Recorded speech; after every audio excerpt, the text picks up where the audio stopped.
किंवा परिसरात जो वीज पुरवठा होतो आहे मणिपूर म्हणजे नालंदा स्कूलजवळ जे सबस्टेशन आहे महावितरणचं, तर तिथं आग लागली आणि नेमकं पहा कशी म्हणजे एका अज्ञात शेतकऱ्यांनी त्याचं पाचट पेटवण्याचा प्रयत्न केला आणि त्या पाचटाच्या ठिणग्या सबस्टेशनकडे आलेल्या दिसतात.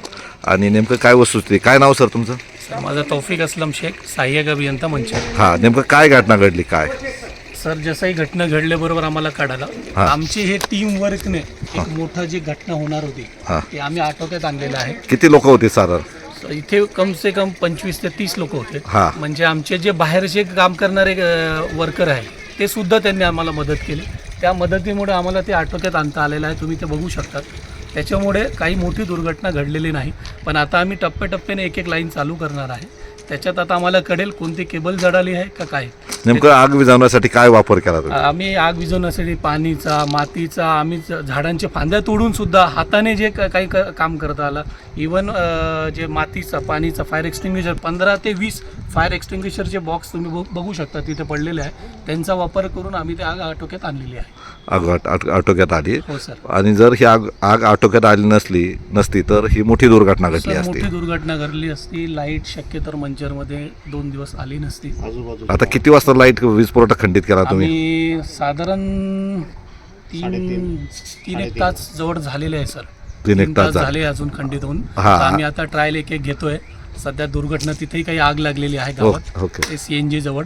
त्याच्यामुळे आम्ही तात्पुरता सप्लाय बंद ठेवलेला आहे. हां, ठीक आहे. खबरदारीची उपाययोजना, पण तुम्ही जे महावितरणचे जे कर्मचारी आहेत किंवा अधिकारी सर्वांनी एक टीम वर्क म्हणून हे टीम पाहिलं. वर्कने कोणाला आम्ही क्रेडिट नाही. ही टीम वर्क सर्व अधिकारी वरिष्ठ अधिकाऱ्यांनी भेट दिली पासून ते बॉटम पर्यंत सर्व. आणि अशा घटना होऊ नये किंवा याला पूर्ण कंपाऊंड आहे तुमच्या याला. आणि कंपाऊंड आहे सर. हा कंपाऊंड असताना तिकडून ठिणगी उडून आतमध्ये पडली. आणि ती आग लागली.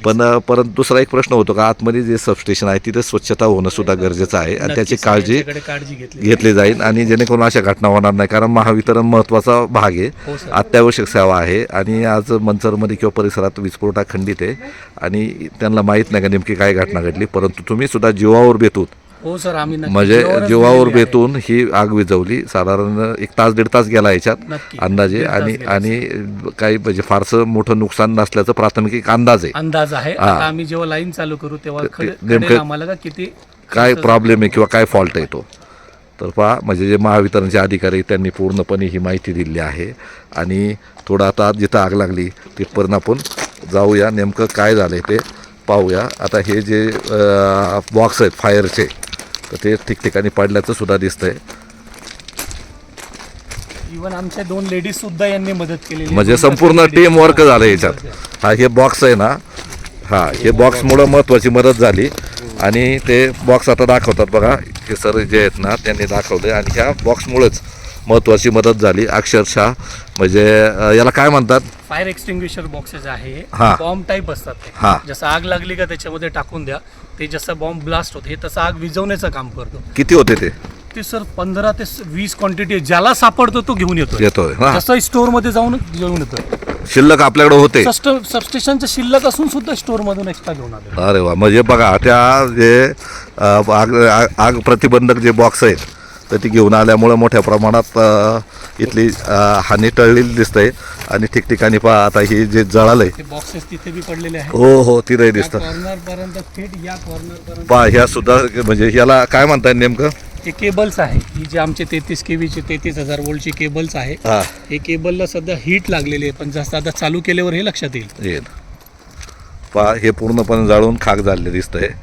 आणि जवळजवळ हे साधारण जवळजवळ 3 तास झाले. 3 तास 25-30 गुंठ्यामध्ये ही आग लागल्याचं दिसलंय. आणि याच्या पलीकडं जे ऊस आहे तर त्या ऊसाचे पाचट ओढून त्याचं ठिणगी रूपाने इथं आग लागल्याचं प्राथमिक अंदाज आहे. आणि मोठ्या प्रमाणात म्हणजे कोणतीही हानी झाली नसल्याचं प्राथमिक दिसतंय. ही पूर्णपणे जळालेलं बघा, इथं पूर्णपणे हे राख झालेलं दिसतंय.